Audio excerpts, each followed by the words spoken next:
Kakak. Assalamualaikum. Waalaikumsalam warahmatullahi wabarakatuh.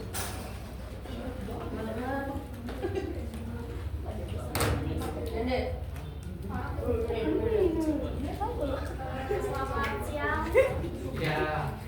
Pagi.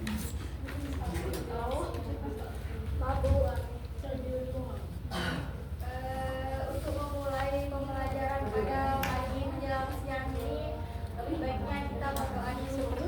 Untuk porsi pimpin doa. Masuk. Oh iya, udah siapa-siapa dah.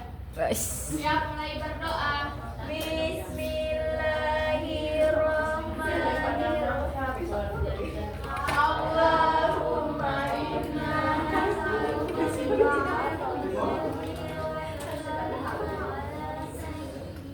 Muhammadin wa ala sayyidil anbiya'i wal mursalin wa ala alihi wa sahbihi ajma'in wa anhu amsirna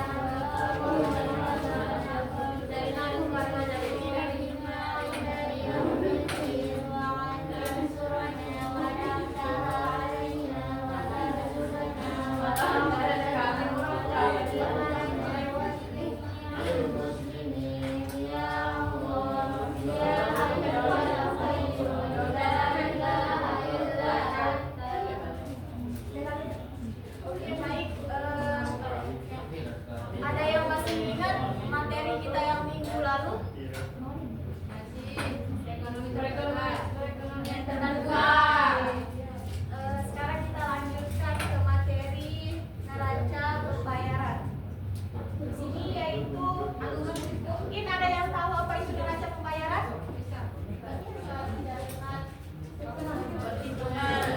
Transaksi ekonomi antar penduduk suatu negara dengan negara lain. Oke. Neraca pembayaran suatu negara adalah suatu catatan sistematis mengenai semua transaksi ekonomi antar penduduk suatu negara dengan negara lain selama periode tertentu. Yang dimana yaitu adalah neraca pembayaran adalah catatan sistematis tentang semua transaksi ekonomi antara penduduk suatu negara dengan penduduk negara lain dalam periode tertentu. Bayangkan neraca pembayaran seperti buku tabungan sebuah negara, tetapi yang dicatatkan bukan uang yang masuk keluar dari rekening pribadi,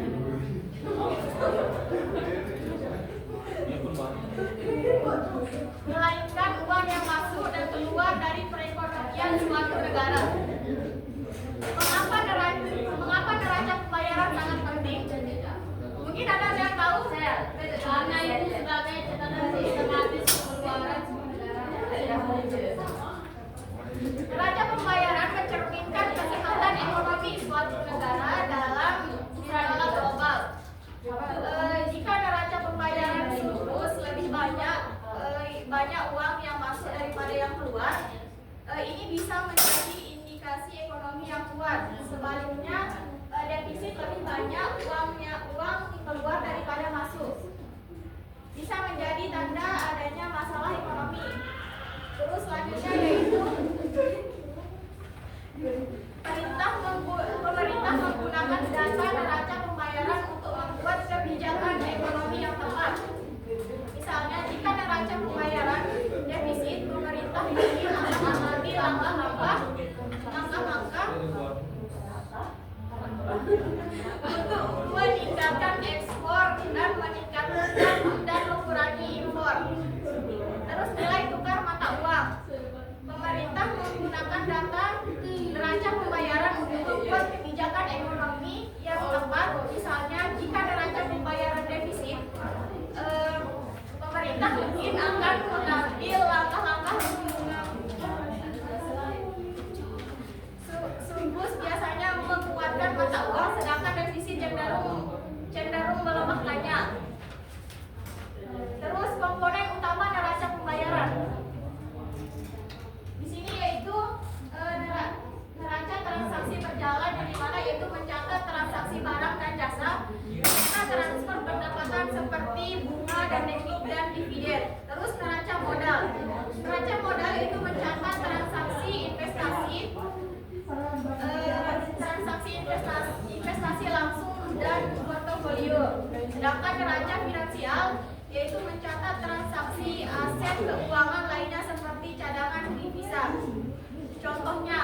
yaitu contoh transaksi yang dicatat dalam neraca pembayaran yaitu seperti ekspor dan impor.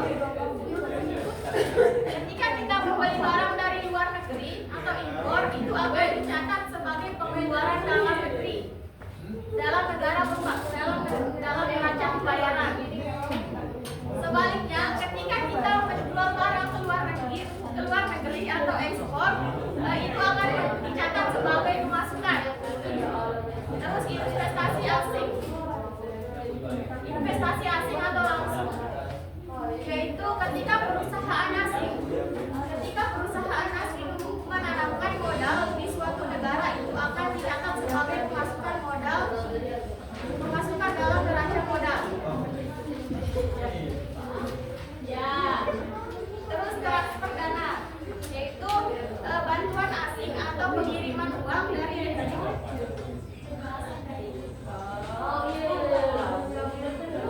transfer dana yaitu bantuan atau pengiriman uang dari pekerja migran akan dicatat dalam neraca transaksi berjalan. Intinya, yaitu neraca pembayaran adalah alat penting untuk memahami hubungan ekonomi suatu negara dengan negara lain. Dengan memahami neraca pembayaran, kita bisa mendapatkan gambaran yang lebih jelas tentang kekuatan dan kelemahan ekonomi suatu negara.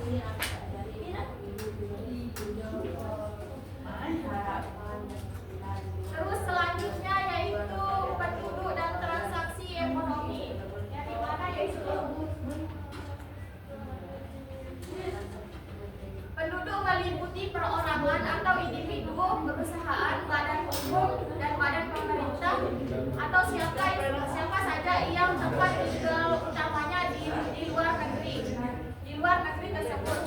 Terus selanjutnya yaitu transaksi ekonomi, yang dimana yaitu transaksi ekonomi berarti pertukaran nilai barang atau jasa ekonomi atau pengalihan kekayaan penduduk suatu negara ke negara lain. Yang dimana penduduk merupakan elemen kunci dalam setiap perekonomian. Jumlah, distribusi, dan karakteristik penduduk seperti usia, pendidikan, dan pendapatan sangat mempengaruhi berbagai aspek ekonomi, termasuk di sini ada 3, yaitu permintaan dan tenaga kerja dan konsumsi. Yang dimana yang dimaksud dengan permintaan yaitu jumlah penduduk akan mempengaruhi total permintaan akan barang dan jasa. Peningkatan populasi biasanya diikuti dengan peningkatan permintaan. Terus yang dimaksud dengan tenaga kerja yaitu penduduk usia produktif merupakan sumber daya manusia yang penting dalam produksi barang dan jasa. Terus selanjutnya yaitu konsumsi. Konsumsi yaitu pola konsumsi masyarakat akan mempengaruhi jenis produk yang diproduksi dan dipasarkan. Terus selanjutnya yaitu transaksi ekonomi. Yang dimaksud dengan transaksi ekonomi adalah pertukaran barang atau jasa antara dua pihak atau lebih.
Terus selanjutnya yaitu peristiwa global. Krisis ekonomi global atau bencana alam dapat mengganggu aktivitas ekonomi.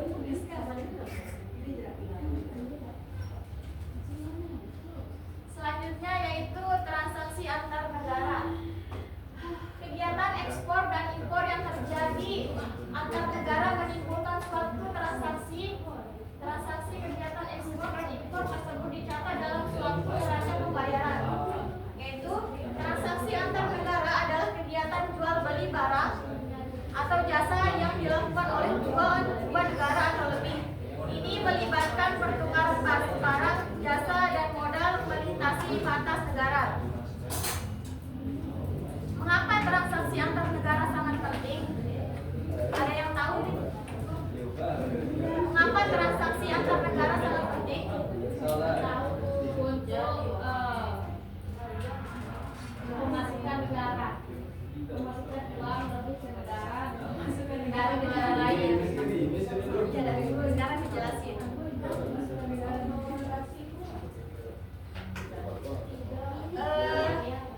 Di sini yaitu setiap negara memiliki sumber daya alam, tenaga kerja, dan teknologi yang berbeda. Transaksi antar negara memungkinkan negara-negara untuk saling melengkapi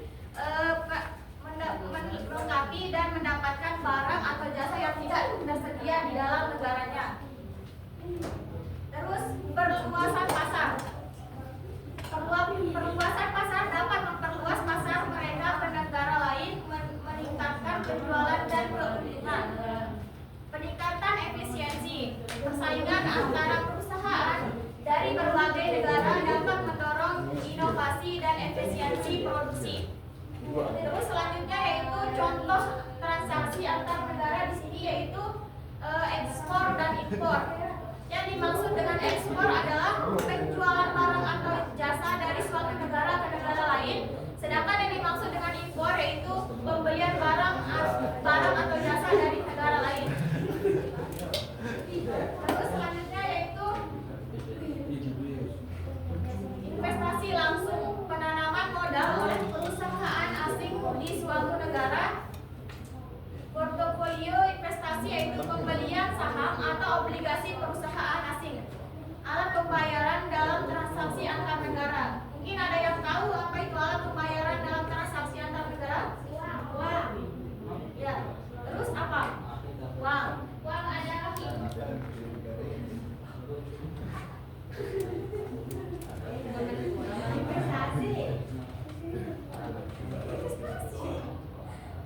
alat pembayaran dalam transaksi negara itu apa?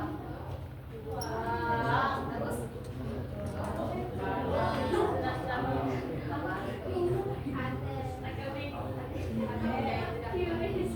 di sini ada mata uang asing. Itu yang pertama uang kan? Ya.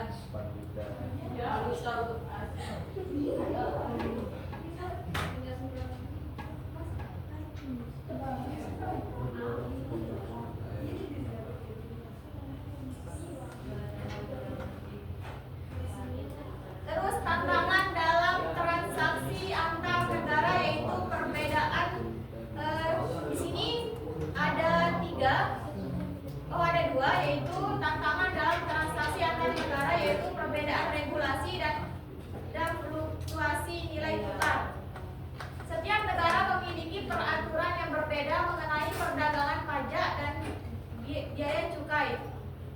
Sedangkan fluktuasi nilai tukar yaitu perubahan nilai tukar mata uang dapat mempengaruhi harga barang dan jasa yang diperdagangkan. Selanjutnya yaitu jenis pencatatan dalam neraca pembayaran. Neraca pembayaran memiliki dua sisi yaitu kredit dan debit. Sisi kredit adalah transaksi yang menimbulkan hak penerima pembayaran dari penduduk negara lain ke negara lain. Sisi debit adalah transaksi yang menimbulkan kewajiban membayar kepada penduduk negara lain. Yang dimaksud di sini adalah neraca pembayaran adalah catatan sistematis dari semua transaksi ekonomi antara penduduk suatu negara dengan penduduk negara lain dalam periode tertentu.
Nah, dampaknya di sini yaitu meningkatkan cadangan devisa suatu negara.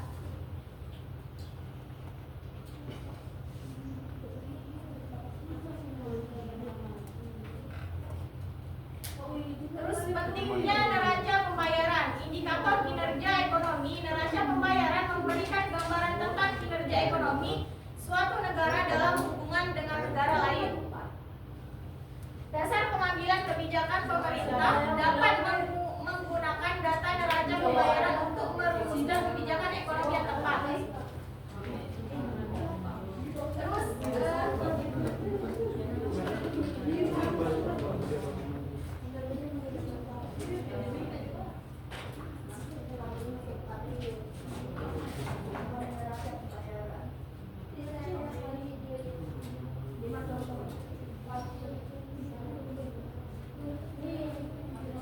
oke, baik, kita lanjut di sini yaitu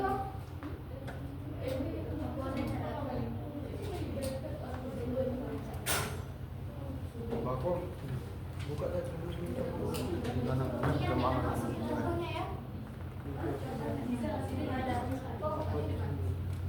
selanjutnya yaitu komponen neraca pembayaran yang di sini yaitu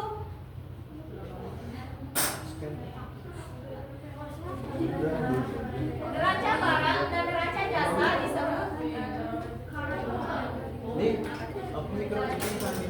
Di sini kita lanjut. Contoh neraca pembayaran internasional.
Oke, baik, kita lanjutkan itu di sini ada contoh yaitu contoh neraca pembayaran internasional yang dimana yaitu di sini kan ada barang ekspor dan impor.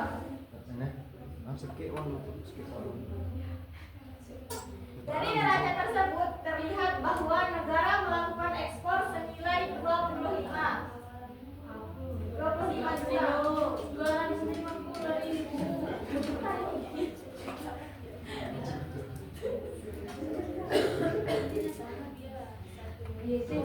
Ya, gitu ya. Tadi ya, kita. Cici.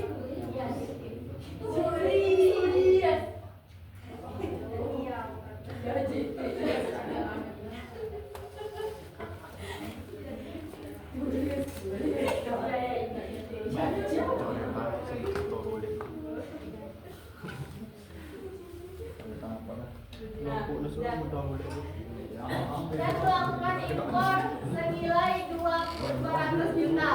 Dengan demikian terdapat surplus sebesar 50 juta. Nilai ekspor dikurangi dengan impor. Ini menunjukkan negara memiliki daya saing dalam perdagangan barang. Terus jasa, yaitu dari neraca terlihat bahwa negara membayar jasa senilai 50 juta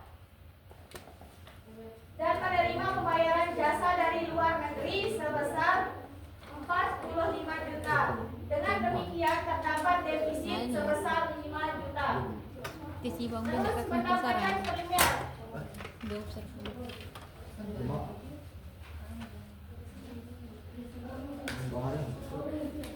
Pendapatan primer itu dari negara terlihat bahwa negara melakukan pengeluaran sebesar 30 juta untuk membayar dividen, bunga dan gaji ke luar negeri.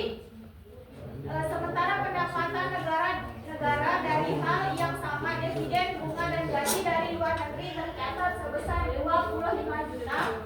Dengan demikian terdapat defisit senilai 5 juta. Nah, ini hasilnya. Ya. Hasilnya 50 juta.